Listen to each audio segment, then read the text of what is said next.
Chilling tales for dark nights.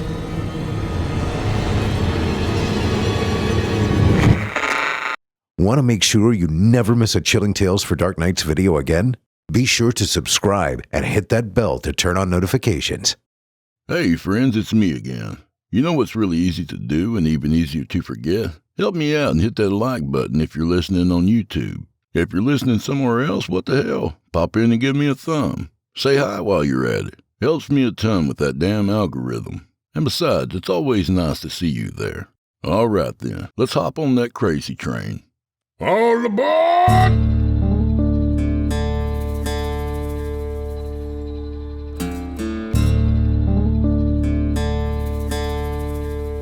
Oh, shit.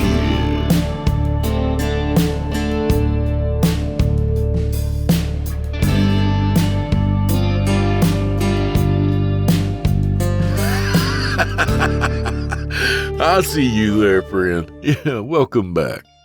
You know, it's a funny thing. I've spent all winter complaining about the freezing 80-degree weather over here. But now with spring around the corner and the nice warm weather, I kind of miss it, you know? You too, huh? All right, well, I'll tell you what. Let's cool down with a little winter story tonight. Come on in, friend. You too, Chester. All right. So, check out simplyscarypodcast.com and become a patron. For as little as $7.99 a month, you can get the entire catalog ad-free and available for download or streaming. And if you're feeling saucy, there's also patreon.com/DrewBlood. We have a good time over there. All right. Smoke 'em if you got 'em and drink those glasses to the bottom, y'all. 'Cause old Drew Blood got a tale to tell. And tonight, we welcome back R.K. Kombrinck by way of our friends at VELOX Books. This one comes from his very popular book, These Lonely Places, which I can't recommend enough. In this one, we visit Griffithstown, Ohio, a quaint little town with a less quaint local legend.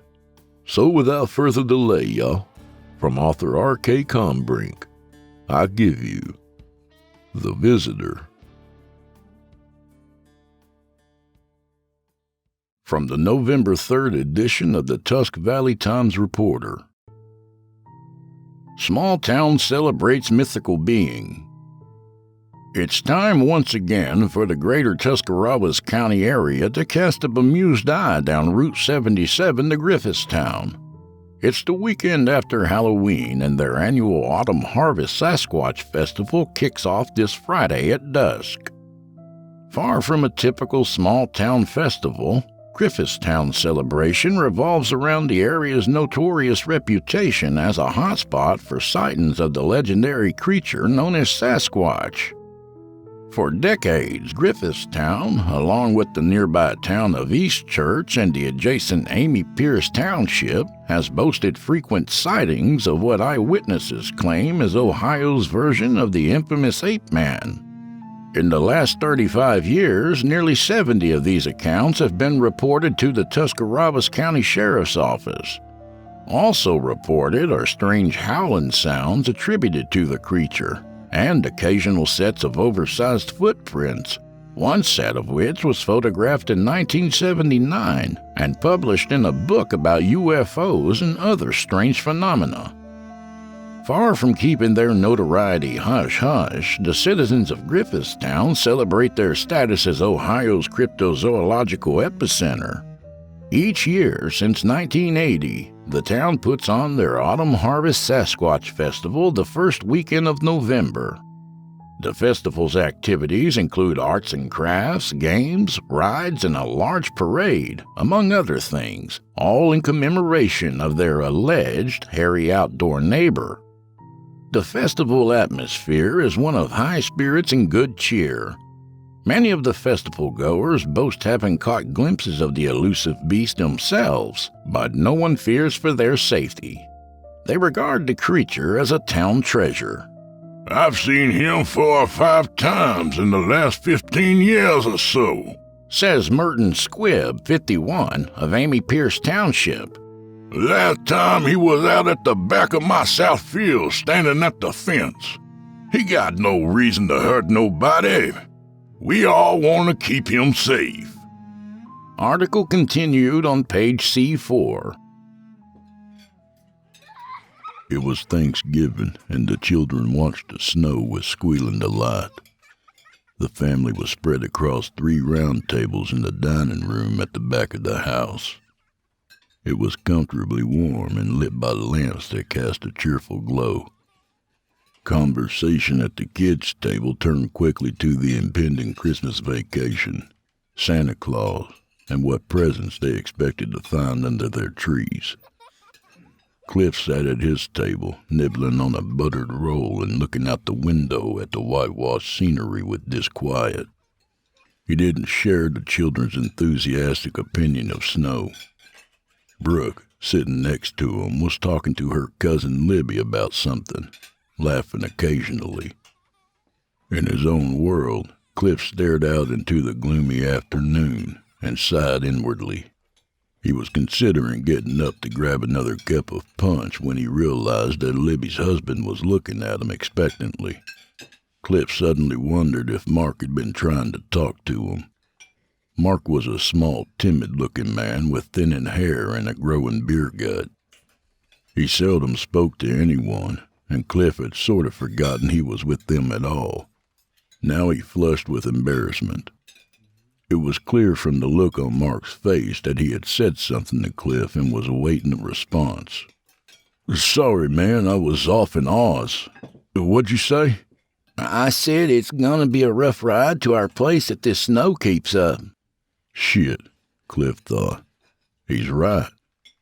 Cliff and Brooke had made the 4-hour drive that very morning, heading straight to Aunt Mindy's, but were staying at Mark and Libby's new house, which they had only just moved into the weekend before.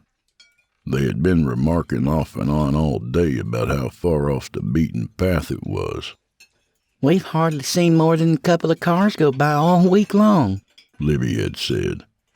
She had meant it to be a boast about the peace and quiet, but Cliff was a city boy and wasn't as charmed by the stillness of the country as his wife's cousin. You guys should be careful when you're coming out that way. There ain't no lights or anything. Mark nodded and took a sip of punch. It's real dark. "Ooh, and spooky, too." Libby leaned forward and turned her attention to Cliff. "We live right up the road from the warlock's grave. Has Bebe ever told you about the warlock's grave?" No. Cliff cast a sidelong glance at Brooke and smiled crookedly at the nickname she hated. Bebe sure hasn't. Brooke rolled her eyes at him. "It's just a story the kids around here scare themselves with." She turned to Libby. "Geez, you guys moved all the way out there?" She shook her head. "That really is the boonies." "I know it is, but I love it." Libby nodded, her tall, teased bang swaying back and forth. "Anyway, Cliff, there's a little graveyard off the side of the road, not even a mile up from our new house. It's very old. In fact, I think it's a registered historical site. In the very back of the cemetery, near where the fence meets the woods, there's a grave back by itself away from the other stones." "And this would be the warlock's grave?" "Yes, the name on the stone is worn away, though everybody thinks it says David something. But the dates you can read." There was a space of seconds where the room was quiet.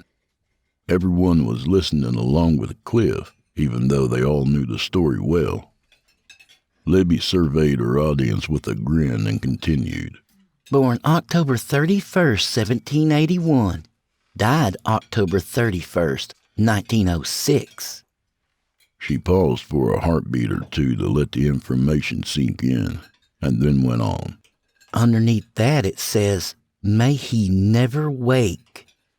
Cliff felt an unexpected chill slip down his neck and along the backs of his arms. He mentally calculated the age that the dates on the supposed gravestone suggested. Then Brooke was standing behind him, her hands resting on his shoulders. She picked up the thread of the story, speaking in a low, breathy voice. "At some point, people started saying it was a warlock that was buried there. and that his ghost haunted the cemetery and the woods around there. People don't like driving past there at night, and sometimes they say they can see a tall white figure standing at the wall waving to them as they passed by. Sometimes people even disappear out there. Wow. Cliff leaned back in his chair. Let's stay at the Motel 6 instead. He chuckled and the spell was broken. Brooke and Libby burst into giggles, and Libby's two little boys did the same. Aunt Mindy smiled broadly and asked who wanted some pumpkin pie, and everyone raised their hands. Mark sat quietly, looking out the window into the gathering dark. Damn, it's starting to snow again. He said it out loud, but no one was listening to him. Sometime after dinner, the gentle snow shower that had been falling so gracefully earlier became a swirling haze of white. The local newscasters on TV warned people to stay off the roads and batten down for the night, especially in the rural areas. Libby and Mark had a Jeep and decided to brave the storm to go visit Mark's family. Cliff and Brooke had stayed behind, not wanting to risk it in their little car. But around 8:20, the clouds broke up some, the snow slowed, and it seemed that this might be the time for anyone visiting family to make a run for home. They bid everyone a good night and a happy Thanksgiving, and said they were going on to Libby and Mark's. Cliff and Brooke set off through the center of town, and after a few twists and turns, they finally found their way onto Gimlin Road, which led to Libby and Mark's new house. They drove for what felt like a long time, and the landscape became desolate. As far as other houses, they had only passed 2 in the last 10 minutes, and these looked dark and not well kept, maybe even abandoned. The scenery was pretty, though, and Cliff watched it go by from the passenger seat. On one side of the road, the ground climbed up a gentle rocky slope. Short, stout pine trees grew in sparse little patches near the bottom, giving way to their taller cousins as they marched up and away. On the other side lay winter-barren fields, stamped flat by the cruel weather of late November. These fields sprawled from the edge of the road until they gave way to dense woods. A sparkling blanket of snow covered the fields, marred only by the sporadic tracks of animals that had passed by. Oh my God, I'm so full. I'm not sure I can stay awake. Cliff took one last drag on his cigarette. He opened his window enough to shove the butt through, and a whistling blast of cold air snatched it from his fingers. Brooke grinned. Yeah, I feel more stuffed than the damn turkey. It was very cozy inside the car with the heater going full blast and Nat King Cole on the radio. Still, Brooke was driving cautiously. The road seemed to have been hastily plowed a couple of hours earlier, but it was still slick with moisture, and a stiff wind was blowing swirls of snow everywhere. I kind of wish I'd known they were going to Mark's mom's house to eat again. We could have just stayed at Aunt Mindy's. Oh well, no big deal. Cliff sounded casual, but also wished they had stayed at Aunt Mindy's. They could be playing euchre with Brooke's brother right now, or in their room fooling around quietly. Instead, here they were, feeling their way along this slippery back road, trying to find a house they had never been to. I'm sorry, Brooke sighed. Cliff reached out a hand and put it on Brooke's leg. It's not your fault. They're the ones that... Holy shit! What is that? He sat straight up in his seat, putting both hands on the dashboard. What's what? Brooke's eyes didn't leave the road. Slow down! Slow down! You don't see that? Well, I'm trying to watch the road so we don't die. Seriously, slow down and look over here. Cliff pointed out of his corner of the windshield and rolled his window down, letting in a sheet of cold air that smacked him across the face, making him wince. Jesus! Brooke slowed them to a crawl and looked out the windshield between the swishing wipers where Cliff was pointing. A good distance down the road, silhouetted against the white of the snowfall, was a large someone or something standing at the side of the road. That is one really tall guy. Cliff had his head out the window. He squinted his eyes and cupped his hand over his brow to keep errant flakes out of his face. What's he doing out there? He shook his head. Damn, that guy looks as tall as our living room ceiling. They were barely moving now as Brooke pulled off the gas and eased on the brake. The softly frozen crust of snow crunched under the tires as they crawled along. Clifford, that's an optical illusion. Nobody's that tall. She continued to look from the road to the figure, hulking beyond the reach of their headlights. Yeah, I'm sure you're right. On the radio, Nat King Cole had given way to Elvis trilling through Blue Christmas, and Cliff turned it off. Visibility had been greatly reduced as the snow began to rev up again, and everything outside the car seemed to be swaying and shimmering. It looks pretty goddamn big to me, though, and I think it's moving. The car was now inching along at barely 10 miles an hour as Brooke lightly tapped the gas every few seconds to keep them moving. They hadn't seen another car in either direction since they'd pulled onto this road, and it was like there was no one else in the world besides them and the strange visitor up ahead. Despite their slow progress, they were getting closer to the thing, and it appeared to be wearing a fur coat. It was still unlit by their headlights, but both of them had the impression of a shaggy wind-blown outline. Are there bears out here? Brooke asked suddenly. Well? Cliff paused and licked his lips, contemplating. I mean, I don't really know. I didn't think so, but I guess it could be a bear. I don't know how long they can stand up on two legs like that. But it could be a bear, you think? That would be one big-ass bear, but yeah, maybe. There was a long pause. Makes more sense than a man, right? Cliff pulled his head back in the window and glanced at Brooke. Brooke shrugged. I mean, some kind of animal. It's obviously not... Whoa!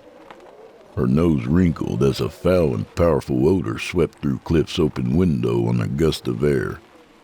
It was a smell that reminded her of rotten garbage mixed with spoiled meat.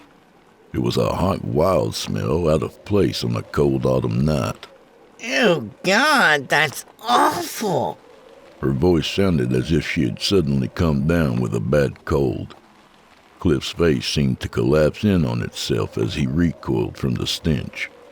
God, maybe the bear is guarding the kill or something. I don't know what else would smell like. His voice trailed off as their headlights finally washed over the thing and reflected back at them from its enormous silver eyes. It turned its shaggy head and shoulders to look right at Cliff. It was definitely not a bear.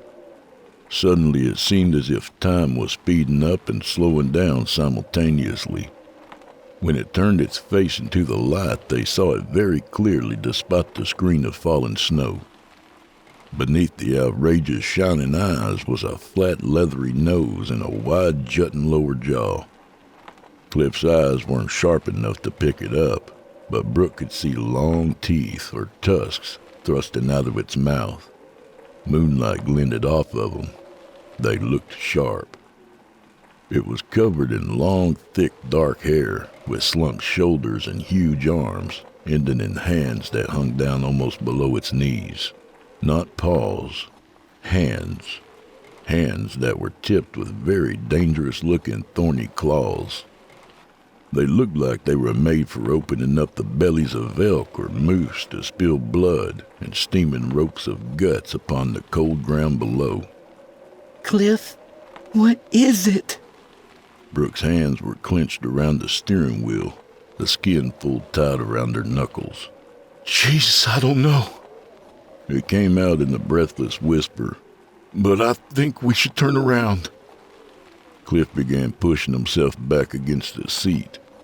The smell was even stronger, a thickening blanket of stink. Brooke, turn the car around. Brooke nodded curtly, not needing to be told twice. She pressed the gas and yanked the wheel to the left. Her eyes squeezed tightly shut as she attempted an immediate U-turn. As the car turned, it hit a slick spot on the road and began a wild shimmying fishtail. Shit! Brooke screamed. Shit, shit, shit! The car did a full 180, catching more wet, slippery snow and continued to spin, threatening to toss itself off the road. The front end swung, the wheel steering Brooke instead of the other way around. As she fought for control, they flew right past the spot where the shadowy figure lurked. For a moment, the strobing headlights illuminated it clearly, but in their panic, neither Cliff nor Brooke noticed. Cliff slid over till he was pressed up against Brooke's side. He reached out and grabbed the wheel. Hit the brakes and let go of the wheel. As Cliff grabbed the wheel, Brooke let her hands fly away and shoved her foot down onto the brake as hard as she could. The front end jerked and Cliff pulled the wheel hard to the right. The back end swung sharply to the left, tires screeching, half-frozen sludge and snow flying up from beneath the back wheels, and the car came to a rough, stuttering halt. After taking a few ragged breaths, Cliff realized that they had stopped and scooted back to his seat. He leaned his head against the headrest and draped his hand across his eyes. Holy shit! You okay? He stopped abruptly, and in a frenzy of flailing arms and legs, spun around in his seat to look out the back windshield. The car had finished at a point past where the open field ended, and small plots of trees and brush made their way up to the gravelly shoulder. The trees were tall and thin and reached their branches out and over the road, and ticker bushes crouched amongst the trunks. From where they sat, the long white field was still visible, glowing with moonlight, and Cliff saw that the gigantic dark shape had shambled out into the road and was heading towards them. It pulled itself along in a disconcerting, loose-boned shuffle, its knees bent, its arms reaching out for them. Its eyes gleamed like stainless steel, and Cliff watched, hypnotized for several seconds as it dragged itself after him. Then its lower jaw dropped open like a trap door full of upward thrusting spikes, and it screamed. The sound filled the cold autumn air and seemed to make it colder. Cliff grimaced, transfixed, sudden tears forming at the corners of his eyes and spilling down over his cheeks. With a jerk of his head, Cliff shook off his paralysis and turned to Brooke.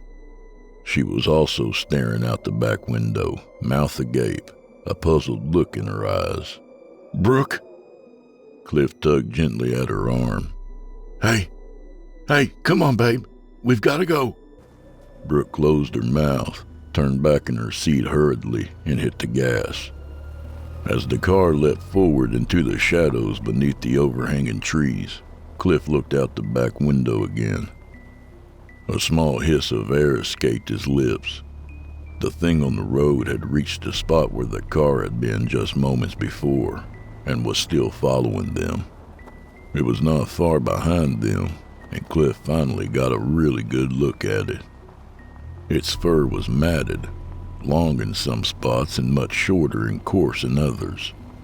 Cliff knew that those arms could rip a man to shreds with very little effort. But it was the eyes he kept coming back to. Huge ovals with no visible pupils or irises, just protuberant reflective silver orbs, motionless and expressionless. They were picking up speed now, and Brooke gave it more gas. Hey, turn around. She tapped Cliff's hip. You've got to help me look for Libby's house. Her voice was shaky. Jesus, Brooke, it's following us. Cliff still knelt on his seat facing the back of the car. Chasing us! Okay, Cliff, that's why we need to get to Libby's. Cliff finally tore his gaze from the back windshield and looked at his wife. Are you crazy? We're not stopping. He turned back to look again, but they had pulled too far ahead for him to see it clearly anymore. He finally turned around and sat in his seat. He pulled a cigarette out, pushed the car's lighter into its slot. Tall trees lined both sides of the road now, forming a dark archway. Underneath this canopy, the snow couldn't fall as thickly. There hadn't been a street light or a house for miles. Call them and tell them they should take the boys back to Aunt Mindy's. Tell them. The lighter popped out, fully charged, and Cliff lit up. He took a long drag, opened his window a crack, and exhaled, getting ready to finish his thought. Tell them what? Brooke realized she was rocketing along at what was becoming an unsafe speed and eased on the brake a little. A leaning yellow sign came up on the right, warning of a bend ahead. Should I tell them we just saw a monster and that it's chasing us? As if it had heard, the creature let out another blood-freezing scream from somewhere in the darkness behind them. Both Cliff and Brooke winced as if they had been struck. They rounded the bend in the road, and the headlights picked out what seemed to be a derelict building on the left-hand side of the road. A rusted-out car, broken chairs, a lot of crumbling cement littering the lot. It was the closest thing to a house they'd seen. Yeah, I think maybe you should. It might follow us straight to them. Okay. Brooke sounded a little hysterical. She took one hand off the wheel and mimed holding the phone to her ear. Hey, Libby, it's Brooke. Yeah, just wanted to let you know that me and Cliff just saw Bigfoot, and he's on his way to your house to eat all of us for dinner. Yeah. Oh, you invited him? Oh, well, that's fine then. Bye. She put her hand back on the wheel. Like that? No, not like that, smartass. They wouldn't have invited them. They've already had 2 dinners. Brooke smiled despite her fear. In a moment, they were both cracking up, and a moment after that, they were both laughing uncontrollably. She slowed the car to a stop in the middle of the road and let the wave of terror-fueled hilarity pass. As soon as the car stopped and they were motionless in the dark, the mood sobered quickly. Their laughter trickled to a series of hiccups and sighs until there was nothing left. Brooke's eyes searched the rearview mirror for signs of anything coming up the road behind them. Cliff finished his cigarette and dropped it out the window. So you're right. Cliff rubbed his hand across his mouth as he considered their situation. We can't tell them like that. He shook his head and looked at Brooke with one eyebrow raised. Have I ever told you that I fucking hate the country? You and me both. I can't imagine they would move all the way out here. Probably because monsters and warlocks really bring down the cost of property. Get my phone out of my purse. Brooke checked the mirror again. Cliff reached down between his feet and into her purse. He fished around for a moment and then pulled out her cell phone. What do you think I should tell them? He flipped it open. With his thumb, he began pushing buttons, searching her contacts list. Well, Brooke said, coming up with an idea on the spot. Let's say there was some crazy guy with a gun who ran out on the road and started shooting at us. We'll say he started chasing us down the road and that he might be headed their way. How's that? Yeah, that's perfect. Cliff studied the screen of Brooke's phone with squinted eyes, his face glowing blue in the light it cast. Geez, where is she in here? She's under LB. Here, hand it to me. As Brooke started to reach for the phone, another yowling scream rang out across the night. It didn't sound very far off. Brooke gasped, her face twisting into a mask of terror. Cliff? Shit! Cliff shot a look out the back window and then turned back to the front. You just drive. I'll call them. Brooke turned, started up the car, and a moment later they were on their way. As they sped off down the blacktop, another shriek pierced the dark. Cliff found Libby's number in Brooke's contact list and pressed send. He held the phone up to his ear and frowned. Hey, Libby, it's Cliff. Me and Brooke were on our way to your house when we ran into some trouble. We think you guys should take the kids and head back to Aunt Mindy's. We'll explain when we meet up there. It's pretty urgent, so give us a call back when you get this."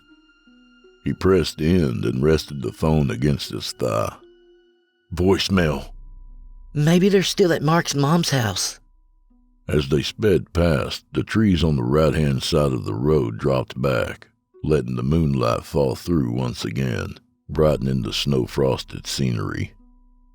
Lying gray and ominous in the illuminated gap was a cemetery. It looked very old. They caught a momentary glimpse of it. Flat weathered stones jutting out from the ground, pinned in by an ancient stone wall. Libby said their house was the next thing after the graveyard. Brooke started slowing the car. On the right. Help me look for it. Cliff was trying the phone again. When he got Libby's voicemail once more, he snapped the phone shut. "They better be home and just ignoring our calls." He opened Brooke's phone one more time and hit send.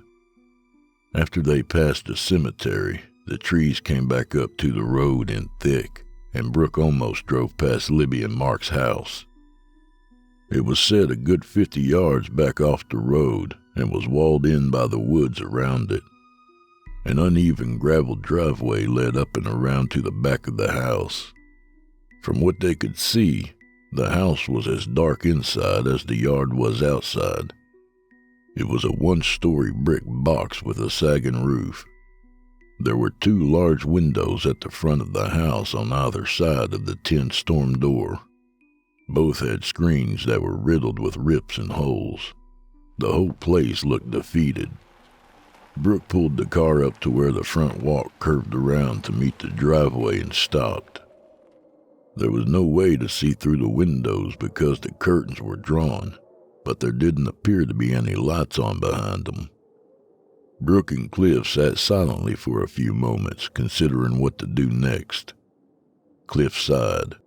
"All right, now what?" Brooke bit her lower lip. Well, should we go up and knock? See if they're in there? "I'd really rather not get out of the car if possible." Cliff's tone was matter-of-fact, but his eyes looked haunted. Brooke looked back up at the house. Hold on. Let's call Aunt Mindy. Maybe she knows where they are. Cliff nodded. "That's a great idea." He held the phone out to his wife. She took the phone from him, scrolling through her recent calls till she found Aunt Mindy's number. She sent the call and held the phone up to her ear, pulling her long hair back behind her neck with her other hand. A moment later, she looked at Cliff and gave a thumbs up. Hey, Aunt Mindy. No, not yet. Hey, listen. Do you know if Libby and Mark are still at his mom's house? She listened, her smile fading. Uh-huh. Well, because we're at their house and they're not here. Suddenly her eyes widened with realization. Wait, their Jeep's not here. They must be out. Libby just wasn't... What? They do? Cliff watched her expression fall again. They did? She heaved a heavy sigh. Okay. Well, we'll check. Yeah. You try to call her too, okay? All right, bye. She set the phone on the dashboard and looked up at the house. Cliff waited for her to say something. After 10 seconds had gone by, he spoke. So, what did Aunt Mindy say? I hadn't even thought of their car not being here. Does she know where they are? They park up around the back of the house. They go in through the kitchen door back there. Right. Okay. Libby called a few minutes after we left to let Mindy know they were home and to see if we were still there. They had just put the kids to bed. They were worried we might not be able to find the place. Huh. Cliff pondered this and picked Brooke's phone up off the dashboard to look at the clock. 8:42. So, did they all decide to go to bed or something? Why aren't the lights on? Cliff, I'm scared. Brooke was still staring out the window, her fingers tapping on the steering wheel. I think we need to go around back and see if their car's there. Okay. What if it's not? We leave them a note on the back door telling them to come straight to Aunt Mindy's. Why don't you just text her? I'll do that too, but she's not answering her phone. Maybe it's dead or she has the ringer off. We need to leave a note just in case. All right. And what if the truck is there? Brooke looked at him. I don't know. Knock, I guess? All right, here. He picked Brooke's purse up from the floor and handed it to her. Find a pen and something to write on. Brooke turned the interior light on and dug through her purse. She pulled out an old receipt and set it on the dashboard. What are we doing? Write your note. Just come back to Aunt Mindy's immediately and sign it.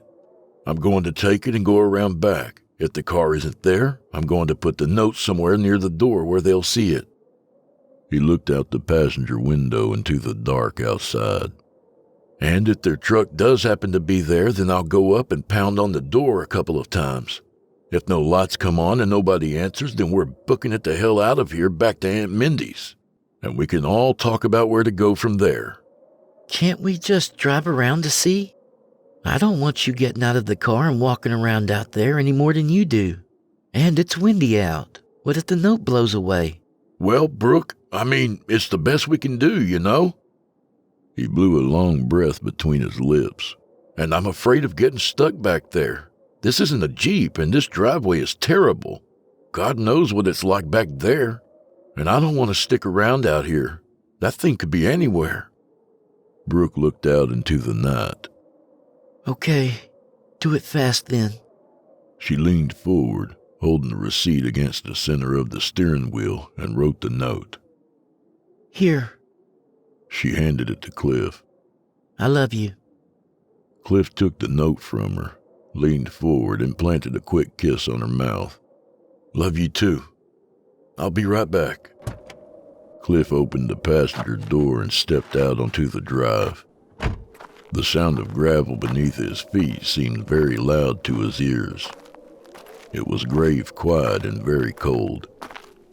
The only sound was the wind sighing through the trees, making the branches clatter together. He walked up to the house and passed around to the side and hurried on around back. He turned the corner and frowned. Libby and Mark's old Jeep was sitting as silent and dark as everything else. He could also see the back door of the house laying discarded in the snow next to the truck. It had been violently torn off its hinges. Splintered wood from the door hung in the space where the door had been. Pieces of lath lay on and around the short steps that led up to the kitchen. He took a timid step towards the yawning doorway, and then another, till he finally reached the steps to the back door.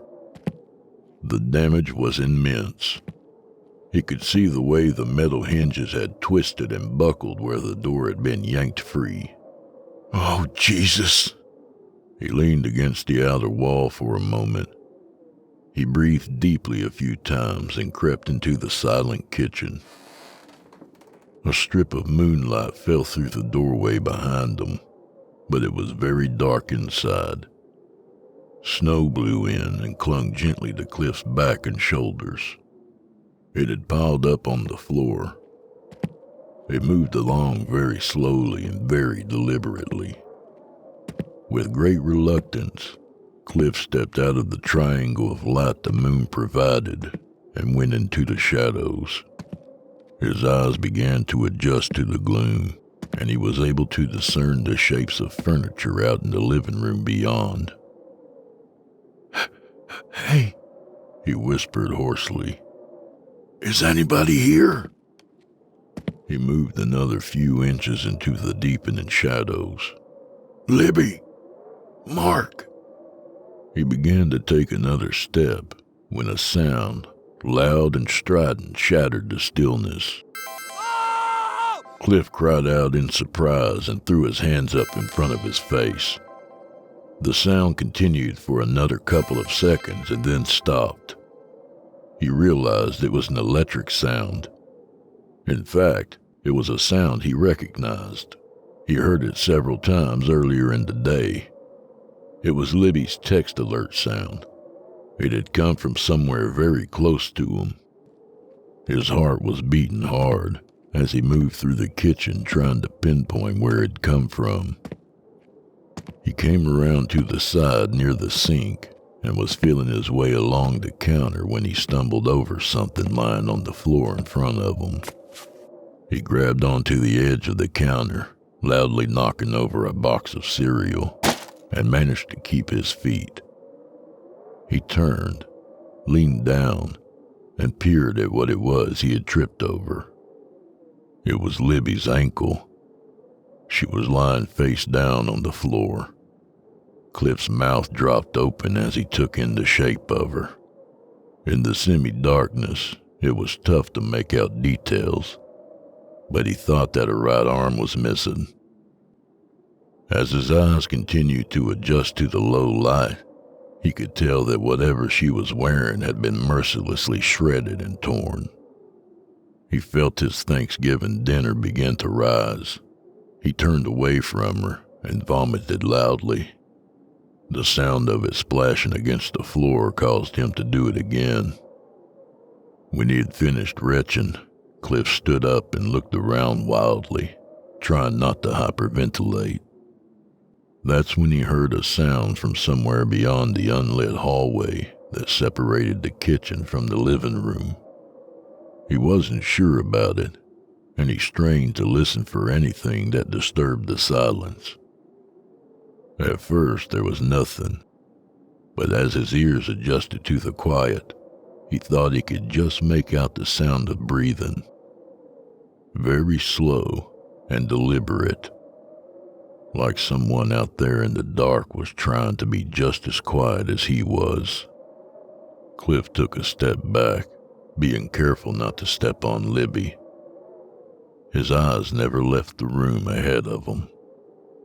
Without bothering to whisper, he called out, "Mark?" There was a shuffling sound, and then the painful squeal of a floorboard as something very heavy moved. Without another moment's hesitation, he turned and bolted for the door. When Cliff came running around the house and down the drive, Brooke turned the key in the ignition and started the car. He threw a look back over his shoulder towards the house and then slid along the side of the car to his door. He yanked it open, fell into his seat, and slammed it shut again. "Go!" Cliff, what happened? Was the truck... "Go!" he shouted. "Just go!" Brooke threw the car into reverse and back down the driveway, watching through the rearview mirror.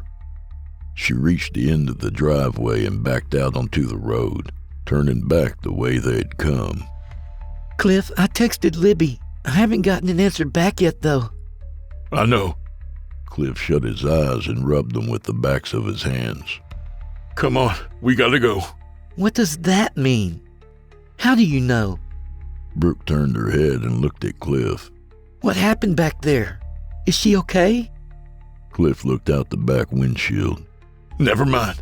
We've got to get out of here, now." Not never mind. You tell me what you saw. Tears formed at the corners of her eyes. What happened to Libby? "Drive faster," Cliff said as they pulled away from Mark and Libby's house. He grabbed Brooke's cell phone from the dashboard and opened it up. "We'll talk about it in a minute." Brooke stepped on the gas and they shot forward. With tears streaming down her cheeks, she began to sob. Fuck you, Cliff. We'll talk about it now. Her eyes flicked from the road to Cliff. Who are you calling? 911. Brooke grimaced and squeezed her eyes shut, her foot still pressing on the gas. Oh, God. She snuffled back snot and tears and looked at Cliff again. You tell me what happened. Cliff looked up from the phone in his hand to respond, but anything he might have said was cut short. "Brooke, look out!" was all he had time to say. What happened next only took a few seconds. Brooke looked out the windshield. They were approaching the decrepit old graveyard, bouncing along and still accelerating, when a giant black shadow came running out from between the crooked stones. It stepped easily over the 4-foot stone wall and darted out into the road in front of the car. It turned its massive bulk to face them, its silver eyes implacable and flat, and it let out one more ear-splitting scream that went on and on. Then the collision. The airbags deployed, and everything became shattering glass, screeching tires, and crunching metal. The force of impact was like hitting an oak tree. There was a blur of dark hair and huge arms flailing against the hood. Claws shrieked against steel as the unending scream reached an unbearable crescendo. The force of impact shoved Cliff and Brooke forward hard against their seatbelts, their heads slamming into the rough nylon of the airbags before they bounced back into their seats. Neither of them heard it happen, but both front tires had been blown out. Then it was over. Neither Brooke nor Cliff moved for a while. The car was making a hissing sound, but neither of them noticed. Brooke had been knocked unconscious, her head lolling on her neck against her window. Cliff, meanwhile, began to stir. He sat up with a wince and a hiss as a spasm of pain shot all the way to his shoulder. Oh, God damn it.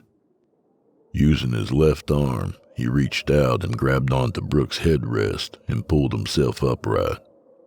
He squirmed, turning himself in his seat so that he could reach the door handle with his left hand. His hurt arm got squeezed between his body and the seat, and he gritted his teeth. He reached out and pulled the handle, pushing the door open with his foot. He leaned forward, putting his feet on the ground, and gingerly stood up. He shuffled around to the front of the car, his earlier fear muted by shock. The damage to the front end of the car was amazing. The hood and grille were deeply crimped inward where they had hit the thing, as if they had run into a telephone pole instead of a living being. The bumper was hanging, twisted out of shape, and a plume of steam rose into the air from the crushed radiator. Long, ugly grooves reached from the windshield to the headlights. Cliff saw that the tires had exploded, tread hanging off the rims in rubbery strips. The windshield had a spiderweb of cracks radiating out from the lower right corner, where the hood had pushed back into it. Incredibly, the headlights were still shining, but something was obscuring the one on the driver's side. Cliff limped around and knelt down. A patch of coarse, dark hair was matted against the light by a wet red smear of blood. He reached out to touch it, and then thought better of it, pulling his hand back. There was more hair and more blood spread across the destroyed front end and all over the ground. This reminded Cliff of what it was they had hit. He stood up hastily and spun around. He looked out into the road where something huge should have laid dying or dead, but the road was empty. He was confused. The car had pounded into that thing at nearly 40 miles an hour. He took a few uncertain steps forward, searching the road for more blood and hair. He walked as far ahead as the headlights illuminated and saw no further trace. It was like they had hit an invisible force field. He stood out in the road a moment longer, looking right and then left off into the dark trees. He scanned the old cemetery from which the thing had come running. It was filled with black shadows and revealed nothing but gravestones. Cliff dragged himself back to the car and gently settled into his seat. He searched the dashboard for Brooke's phone, but it wasn't there. He leaned carefully over, trying not to move his right arm too much, and reached down between his legs. After a few moments of scrabbling around on the floor, his fingers closed over the phone. Next to him, Brooke was starting to regain consciousness. She was moving her head back and forth and murmuring. Cliff reached out and tenderly stroked her face with the back of his hand. He held the phone down in front of him and dialed, holding it up to his ear, and waited for the response. 911, what is your emergency? Hi. My name is Cliff Morgan, and I need to report an accident. From the November 29th edition of the Cincinnati Enquirer. Local couple disappears in a bizarre missing persons case. A Cincinnati couple was reported missing last weekend in the city of Connaughton, Ohio, 2 hours southwest of Cleveland. Cliff and Brooke Morgan of Mount Healthy had been visiting family over Thanksgiving when their black Volkswagen Jetta was discovered wrecked and empty of passengers on a heavily wooded backcountry road Thanksgiving night. At approximately 9:07 p.m., 911 received what the dispatcher called a very strange call for help from Mr. Morgan. He reported that he and his wife had hit a large unidentified animal with their car and that they needed assistance. He also reported that there was some problem involving family members that they had been visiting and that emergency medical assistance was needed. When law enforcement and emergency services arrived on the scene, they found a battered car but no sign of Mr. or Mrs. Morgan. Upon investigating the home of Mark and Elizabeth Welker, the family members they had been visiting, it was discovered that they too were missing, along with their 2 sons, Dylan, age 6, and Garrett, age 4. There were signs of forced entry into the Welker residence, as well as signs of a struggle within, including blood and torn clothing. A large-scale search has been mounted by the Tuscarawas County PD and has been widened to include the area surrounding the nearby towns of Eastchurch, Dover, and Griffithstown. This is not the first time that disappearances have been reported along this particular stretch of road. Continued on page A-11.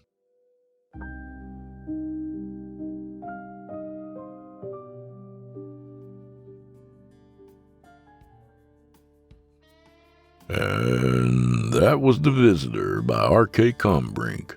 A good reminder to just send out cards for Thanksgiving. Keep you away from those pesky warlock graves. A little about the author.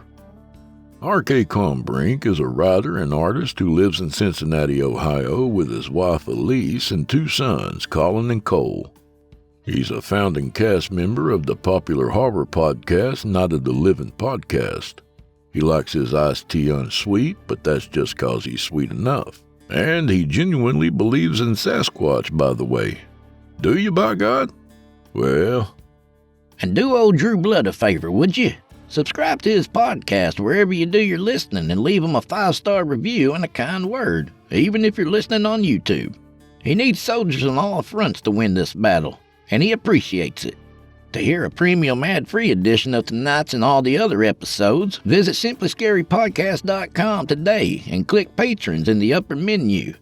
You'll find yourself at chillingtalesfordarknights.com, where you can become a patron for as little as $5 per month and get access to their entire audio archive, all ad-free and available to download or stream. Thank you for your time and for supporting our sponsors. When you support our sponsors, you support this show. If you happen to use Facebook, Twitter, Instagram, or YouTube, you can follow and subscribe to Chillin' Tales for Dark Nights there, where you'll get all the latest updates and new releases and have the chance to interact with them each and every week. Oh, and you can find Drew Blood on Facebook and Instagram, and sometimes Twitter. The Drew Blood's Dark Tales podcast is accepting submissions, friend. If you've got a story or two you'd like to be featured on the show, send it to drewbloodhorror@gmail.com. If selected, you'll get the full treatment, 10 bananas.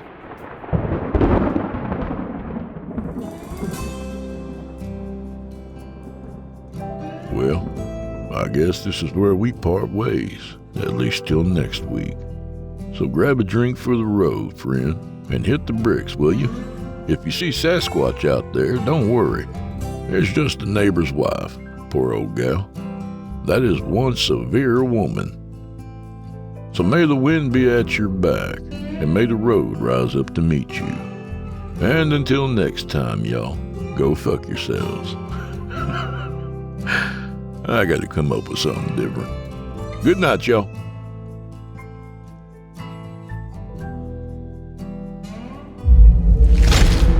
Chilling tales for dark nights.